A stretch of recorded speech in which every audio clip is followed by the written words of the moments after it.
అందరికీ జై. నా పేరు ఎరికపాటి విజయ్, మాలసేన వ్యవస్థాపక అధ్యక్షులు.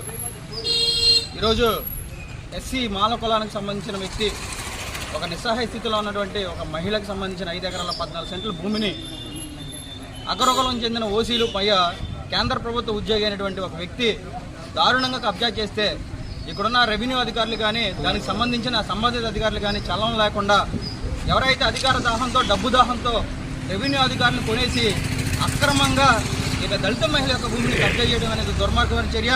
కొన్ని సంవత్సరాలుగా తిరుగుతున్న ఆవిడ రెవెన్యూ ఆఫీసుల చుట్టూ కలెక్టర్ ఆఫీసుల చుట్టూ తిరుగుతున్నా సరే ఆ బాధిత మహిళకి ఎటువంటి న్యాయం చేయకుండా తస్కారం చేస్తూ ఈరోజు ఆవిడ్ని మానసికంగానే శారీరకంగానే హింసించే పరిస్థితి ఈరోజు కనపడుతున్నాయి.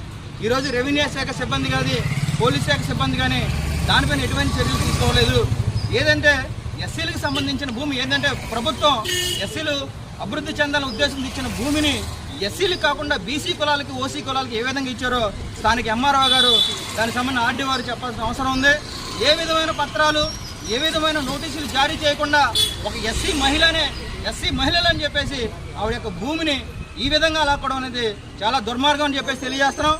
ఎందుకంటే ఎస్సీలు డబ్బులు లేవు, వాళ్ళు సామాజికంలో వెనకబడి వాళ్ళు, వాళ్ళకి ఏ విధమైన ఉపాధి అవకాశాలు లేవు.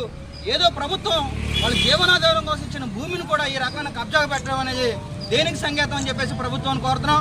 అయ్యా నారా చంద్రబాబు నాయుడు గారు, డిప్యూటీ సీఎం పవన్ కళ్యాణ్ గారు, నారా లోకేష్ గారు మీ అందరూ కూడా గమనించాలి. ఒక ఎస్సీ మహిళ భర్తకు 2 కాళ్ళు యాక్సిడెంట్లో పోతే వైద్యం కోసం వెళ్ళిన వ్యక్తి యొక్క భూమిని అక్రమంగా కాజేసి అక్కడున్న రెవెన్యూ అధికారులు ఈవిడికి అన్యాయం చేశారు. దయచేసి మీరు దీవెన మీద పరీక్ష చేసి జిల్లా కలెక్టర్ గారు, స్థానిక ఎమ్మెల్యే గారు, అక్కడున్న ఎమ్మెల్యే గారు దీని పరిశీలి చేసి ఆ బాధిత మహిళకి న్యాయం చేయాలని చెప్పేసి మా దళిత సంఘాలు మొత్తం కూడా కోరుతున్నాయి. ఆ మహిళకి న్యాయం జరిగిన పక్షం యొక్క మేము ఇక్కడ నిరాహార దీక్ష కూర్చుంటామని చెప్పేసి మీ అందరికి తెలియజేస్తున్నాం. జై భీమ్, జై బాబ్, జై భీమ్.